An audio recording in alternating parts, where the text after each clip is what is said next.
everybody and welcome back to my channel. Today I'm going to be talking about the EEG scan and epilepsy awareness.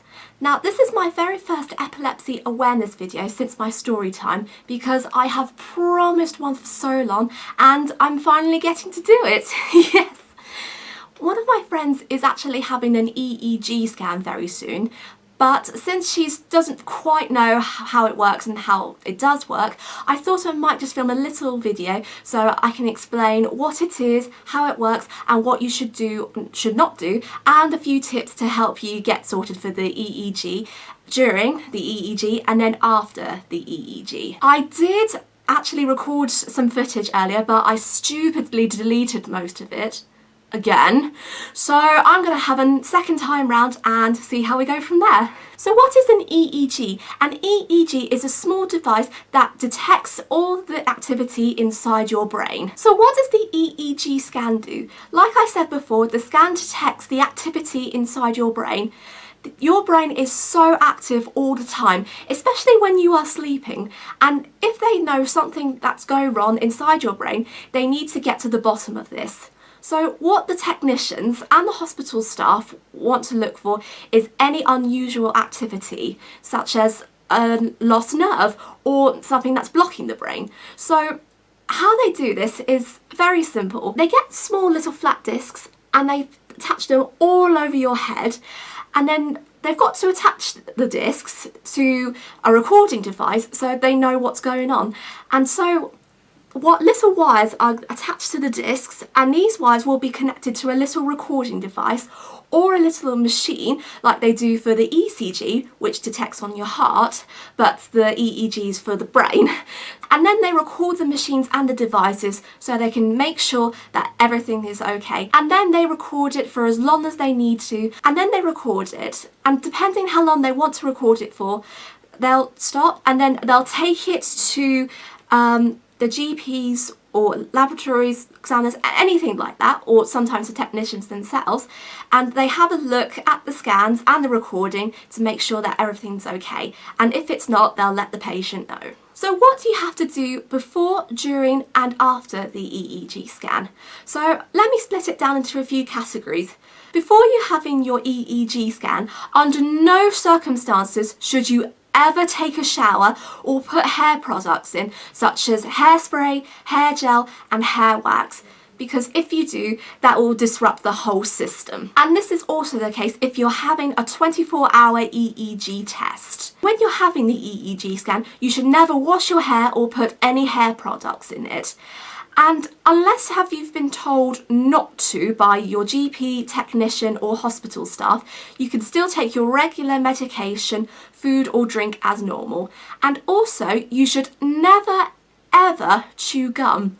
I don't know if this is the case for every country, but in the UK, you're not supposed to chew gum or sweets while you're having the test. And that for me is a little unusual, but can't really complain about that.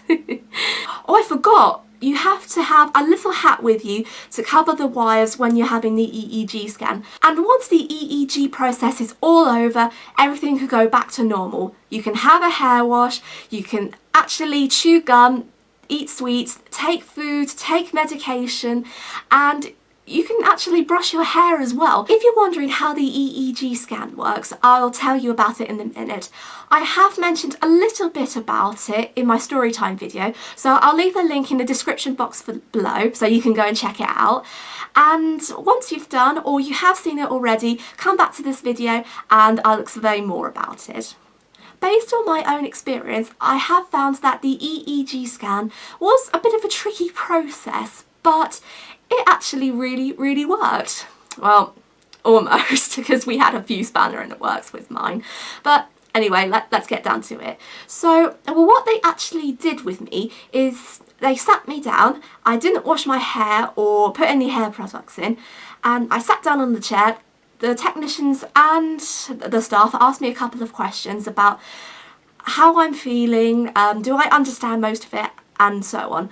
And then they moved on to the actual putting on the scan. So what they did is they first scraped the scalp so they can get rid of some of the dandruff with their fingernails, or using tweezers. I don't know if they used one or the other, but in my case it's probably fingernails. And once that's done, they put a little bit of glue and then they put the sticky patches onto the places where the glue's been, and then once the patches are done, they put another set of glue on the patches, so make sure they're secure, and then they put the wires in and worked all the way down, so each wire took one patch each. Once that's done, they wrap all the wires at the bottom with a bandage, and they then attach the wires into the little recording device, and then they switched it on before they put it in the backpack. And if you're wondering what examination I had the 24-hour scan, so that means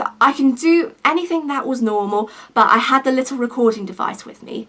But the only things I wasn't allowed to do was to do physical activity, such as running, jumping and dancing. Being a performer, it was really, really hard because I was doing a show at that time and I had to sit out quite a lot, which was very upsetting and very boring, but it was only one rehearsal and I've managed to survive.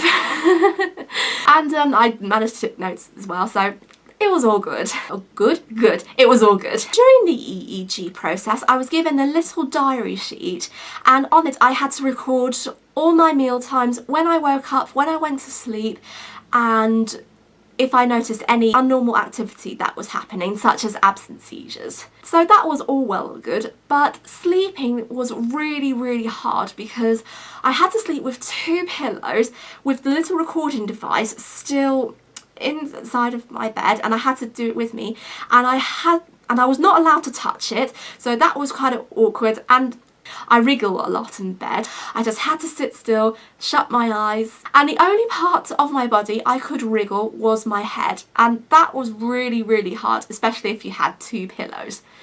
And I had a very stiff neck afterwards. So I went back to the hospital after having my 24 hours, and just as they were about to get everything out, they noticed that the recorder wasn't switched on. They forgot to switch it on the day before. So I had to have it for another 24 hours, which was a pain in the backside, but another day later, it was recorded finally, and we managed to do it, no problem. It took me 3 months for the results to come back, and that was when I was diagnosed with epilepsy. But the problem I had to deal with when I had my EEG scan was the super glue. Oh my goodness, the super glue actually stank.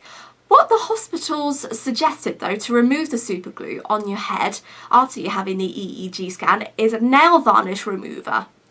And I'm not gonna lie, it doesn't really work at all. It actually digs the super glue into your scalp a bit more, and it really hurts.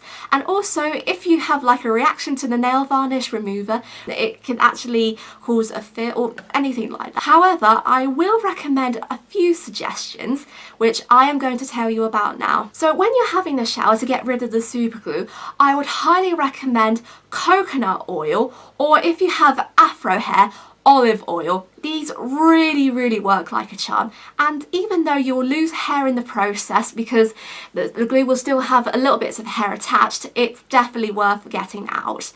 And if you keep washing your hair as normal with shampoo and conditioner, it will get out really, really easier. Even though some lumps of the super glue will probably get out whilst you're having your hair wash, you're going to have little small ones who are going to be breaking up into bits and going to be travelling all around your hair. Basically like dandruff, but very annoying. But what I've really found that after you jump out of the shower, and if you find that's really annoying, what you can actually do is brush your hair. But I wouldn't use a regular hairbrush for this because any super glue that can get out things more easily is a tangle teaser.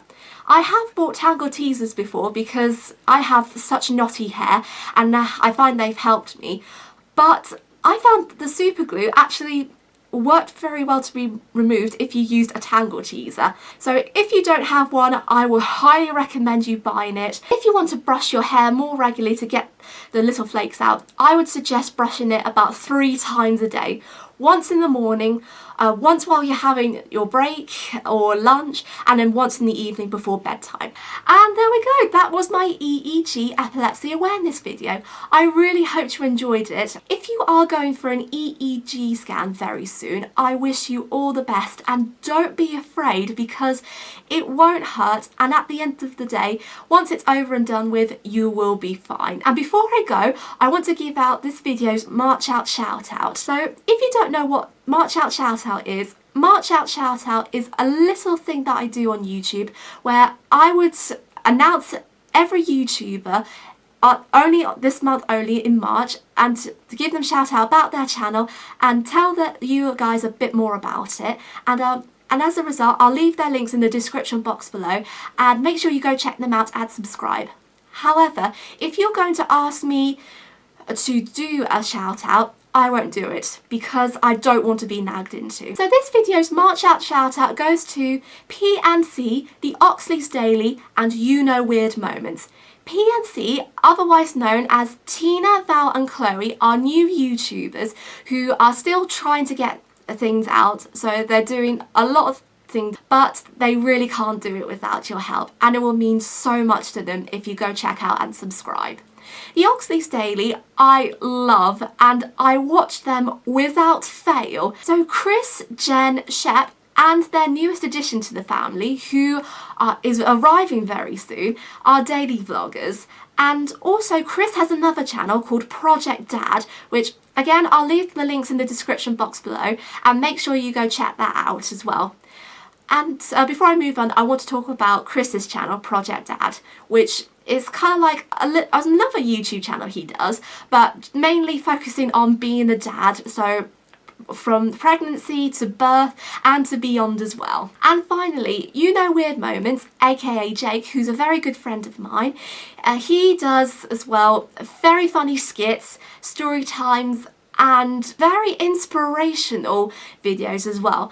He is an amazing person, and it would really make his day if you go check out and subscribe. So I hope you enjoyed this video. If you did, please give it a thumbs up, leave a comment down below, and if you're new to the channel, don't forget to hit the subscribe button and the notification bell for more future videos, and I'll catch you very soon. Goodbye!